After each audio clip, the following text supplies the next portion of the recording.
Hi, Mr. Almona. Thank you for joining us today. Hi, I'm Candice. You can call me that or Miss Ramona, whatever you're more comfortable with. Um, Thank you for taking the time to meet with me and share information about this position I'm super excited about, and hopefully we'll get to discuss that a little bit more. Um, I just want to explain really quick before we get started. I write down stuff that, um, ideas. It just helps me organize my thoughts better and make sure I don't miss anything important. So I just wanted to make sure that's okay with you before we get started. Thank you for checking, Candice. Of course, that's okay. So, why you don't tell us a little bit about yourself and why you're interested in this position? Absolutely. So I've been an active learner my entire life, and I think I will be for the rest of it. My parents influenced me and instilled an appreciation and love for education from a very young age. So my mom was the first in her entire family to earn a college degree. And she taught me English while she was learning right alongside me when I was a baby and growing up. My family's from Peru. And my dad is graduating alongside me this spring, him with his PhD in music education, and me from here with my first master's in college student affairs administration. Saturday, May 2nd, 5:30 p.m. at the Pensacola Bay Center. I hope to see you there. But yeah, so I was a really high achieving, goal-oriented K through 12 student, but I made it into my dream school, the University of Virginia. But once I got there, I flipped the switch somehow, and I was a really troubled undergraduate student. I had accessibility barriers. It was really hard being first generation because I didn't know how to navigate what it meant to be a college student in the United States. It was my first time living away from home, and I struggled. I was missing classes and assignments. I didn't know how to initiate myself into the community, and I switched my major like 9 times. I was very directionless. And unaware of the resources that are available to support me. So I want to make sure that in whatever role I'm connecting students to support services so that we can collaborate together on achievable success and well-being plans. And,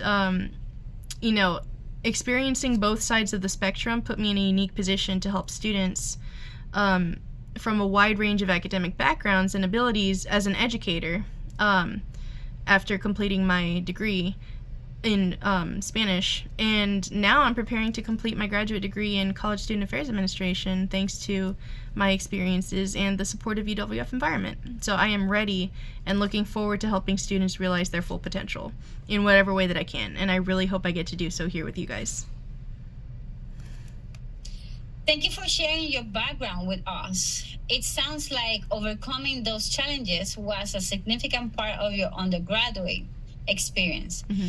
We strive to install resiliency in our students, and we are intrigued by the prospect of candidates who are already part of UWF community.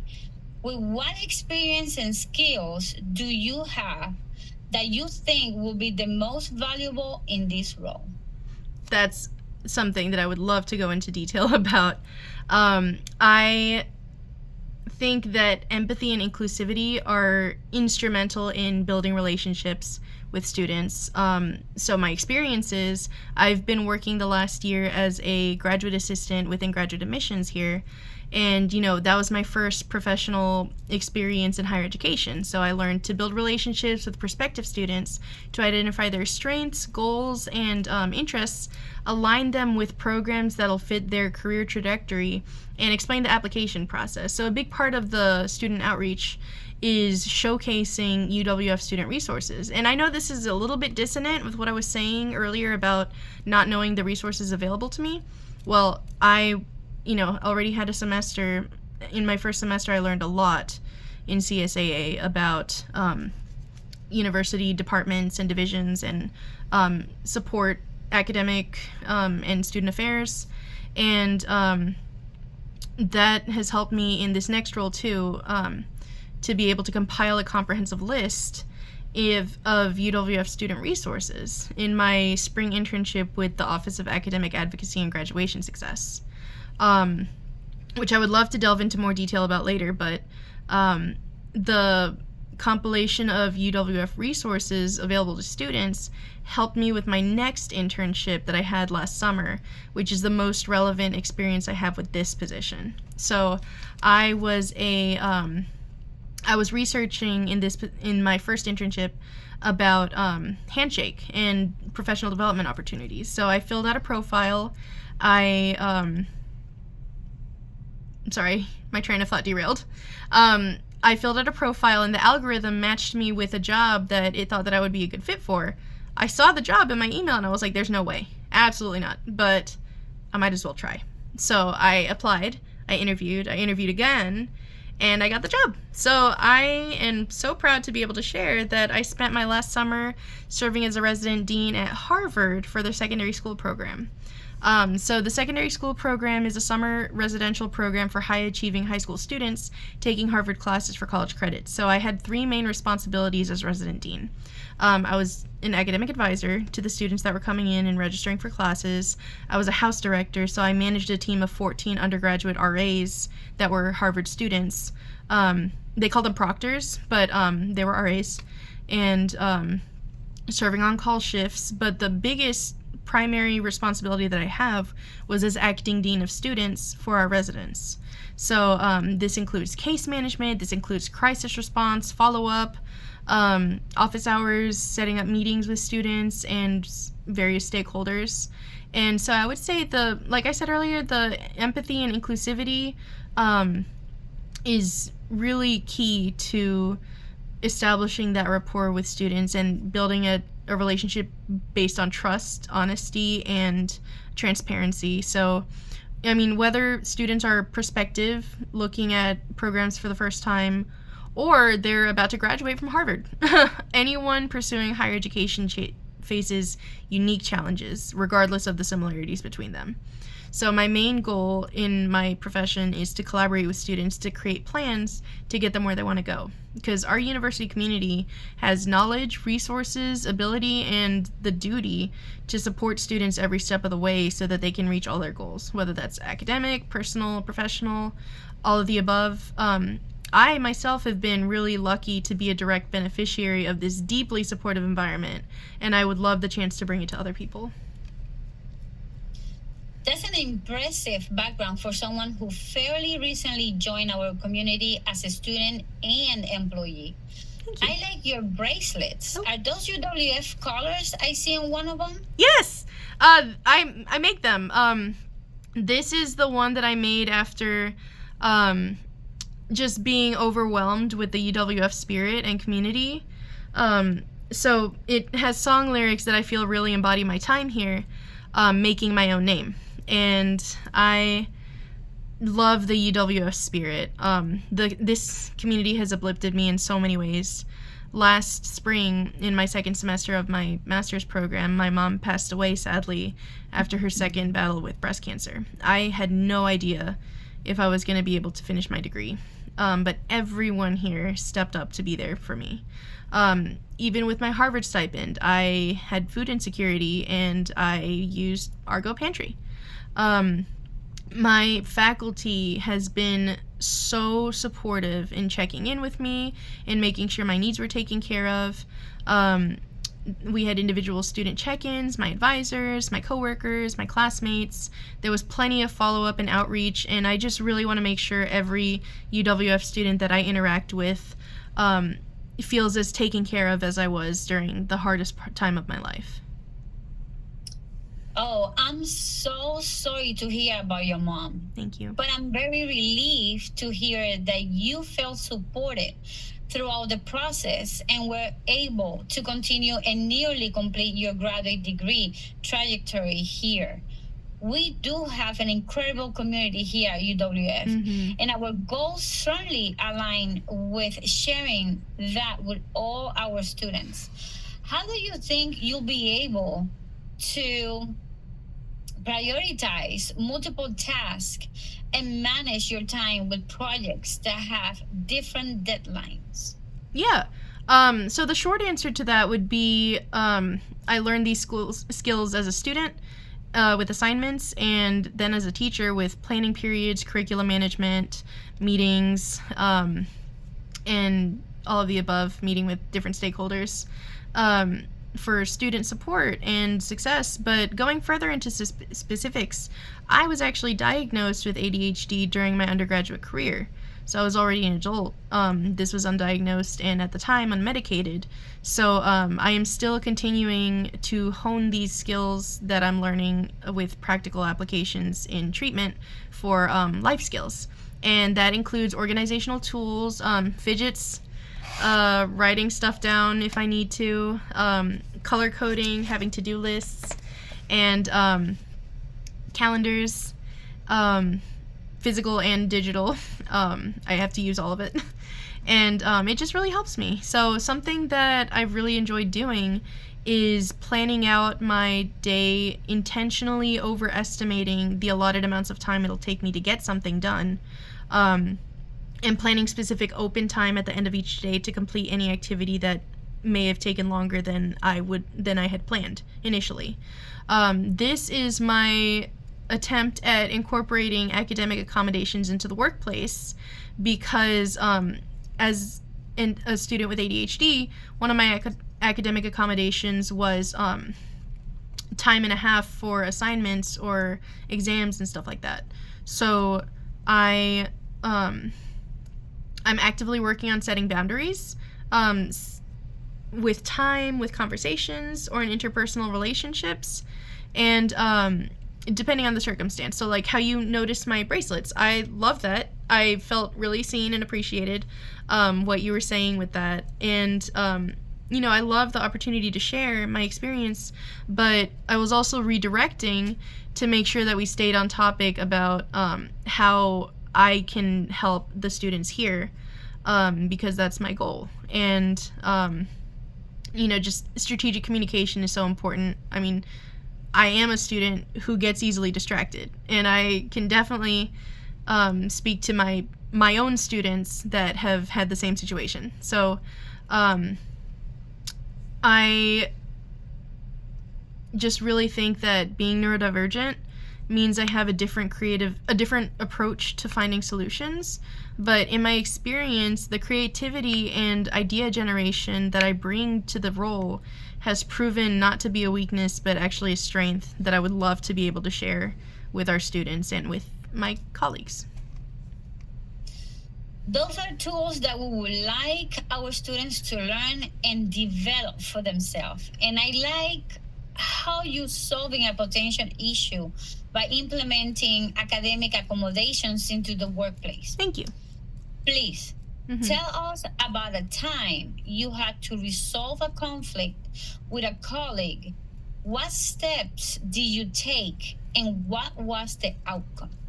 Okay, so in my first professional job ever, I was a long-term substitute high school Spanish teacher during the time that I spent away from my undergraduate career to try to reprioritize my career trajectory and figure out what I wanted to focus on. And this was a really interesting position because as a troubled student at the time, I was in the role of helping troubled students in high school when I was 21. So I was like an older cousin, kind of guiding them along the way, like a peer tutor, but I was still in the professional role. And in that role, I learned that acceptance is key to developing rapport and building relationship with students. But unfortunately, not every employee embodied that mindset. So my first student, who came out to me as a member of the trans community, also let me know that his physics teacher was humiliating him in regards to his new gender identity. And being very new to this aspect, at the time a few years ago, I directed him to the guidance counselor to make sure that he was okay and stable. But the pattern continued with the teacher that I witnessed directly the following week. So my number one priority is student safety and well-being. So I made sure that student in crisis was taken care of at the moment. Thankfully, he had already established a rapport with the guidance counselor, and I was able to send him back there. Took care of the rest of my class, who thankfully were waiting for me to get back to them in, just so many different situations at once, but you learn how to do it as an educator. And so dealing with prioritizing the tasks and everything the way that you need to do that. So after class, I was on my planning period, and I immediately went down to the office to talk to the principal and vice principal to share my concerns. Not to place blame, but to create an action plan to support students with all identities and any kind of harassment issues or bullying. So we worked with the guidance counselor, administration, my mentor teacher, and any interested student to draw up plans for the Gay Student Alliance that went into place after we resumed in-person operations after the pandemic. And I say we, at this point, I had returned to school to finish my bachelor's degree. My students really motivated me to do that. But they took the blueprints that I helped create and implemented that independently. So that was really meaningful of a project or club to initiate and work on. That's a really good example on how you're prioritizing students' well-being and using our creating support services for them. You touch on this slightly, but our work often requires collaboration with facility, staff, and student organizations. How will you go about building strong professional relationships with different stakeholders? Yeah, so I would definitely say that building and developing relationships is a passion of mine and also a strength. It is about so much more than just socializing, though that can be a fun part of it. Intentional community outreach means relating through shared experiences, comparing ideas, collaborating on mutually aligned goals. And I just really want to be able to focus on building a supportive student-centered environment. So this could mean participation in various events. Sorry. I just had a note. As resident dean at Harvard and as a former classroom teacher, I would often work with multiple stakeholders to formulate plans to empower students to manifest their success and well-being.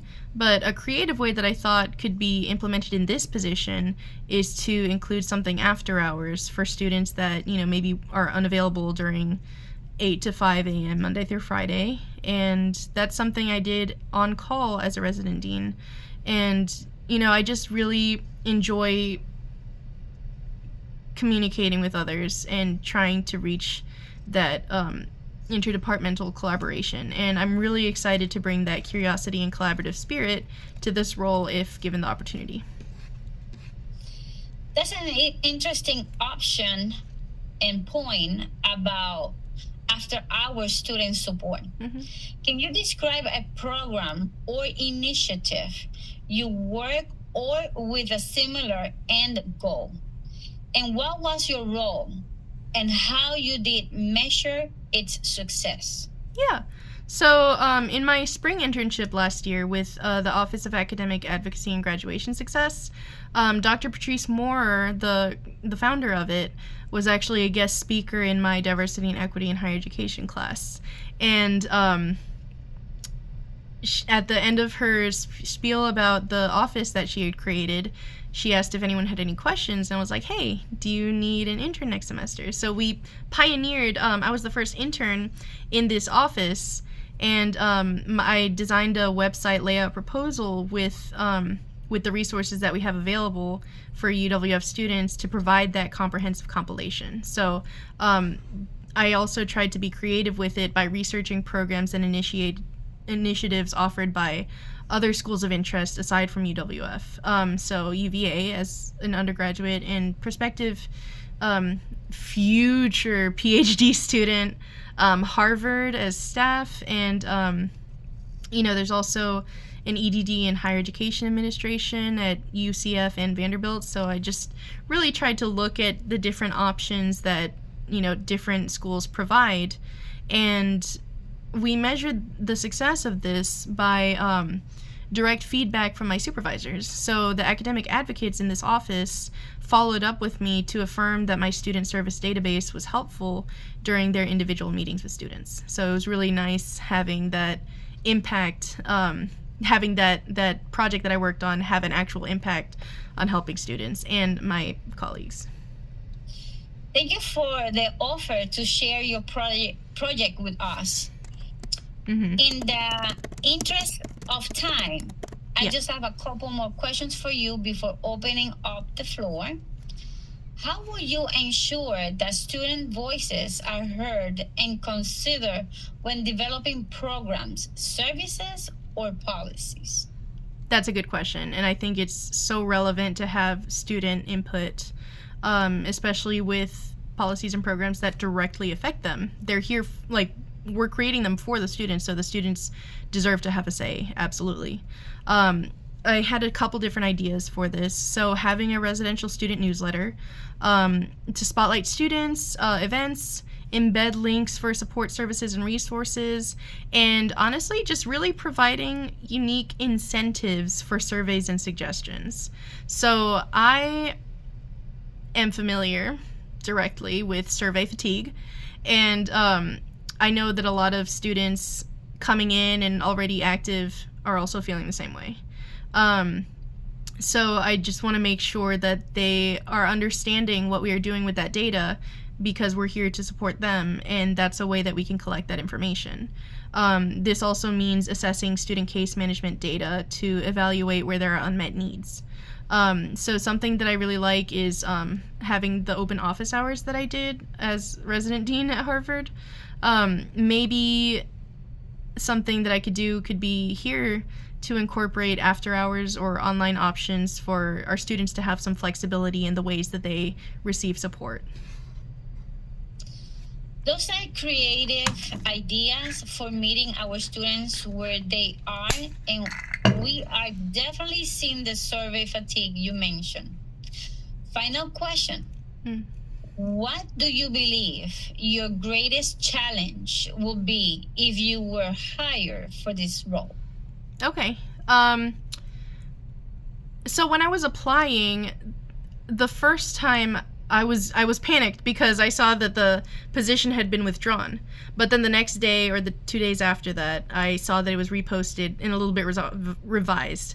So I wasn't sure if this was a newly created position or if this was already formulated, but then with revised responsibilities, but if someone else had been in the role previously. So if it is a revised position with different responsibilities, then I think a challenge would be my learning style. Simulated modules and reading through handbooks is not the best way that I learn. I benefit from a hands-on approach and practical applications of case studies for how I'm going to approach different scenarios. And in-person shadowing would probably be the best way to offset that challenge for me if this is a role that's already established. But if it is a newly created role, it would be a bit of a challenge not to have a specific template with tasks to follow as a guide. But I would actually also be really excited about the opportunity to collaborate with the Dean of Students Office and Residence Life to create something new together and work on different ideas for visions that we have for this position. Thank you so much, Candice. What questions do you have for us? When do I start? Kidding. But I actually am serious about, I would like to know about what the onboarding process looks like. Is there maybe an anticipated start date? What would that look like? That's a great question, Candice.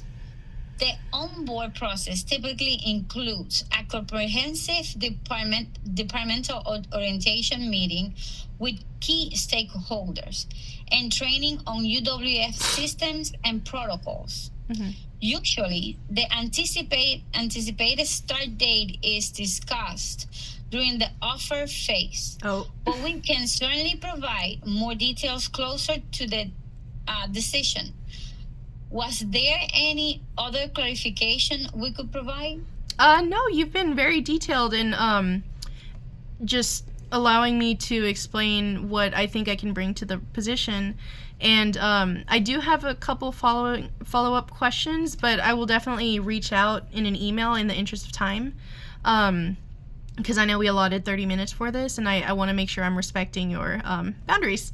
And so I'll just follow up. It's mainly just about workplace accommodations that you think would be best suited for this role, support systems in place for new staff, like maybe professional development, community building, assistive technology, and your advice to the person that would start in this position would be great, but I will include that in my follow-up email. In the interest of time, I just really wanted to thank you for making the time to allow me to showcase ideas that I think are going to help our students, no matter who gets the position. And I really look forward to hearing back from you soon. Go Argos! Thank you, Candice. We'll be in touch soon. Go Argos! Yay!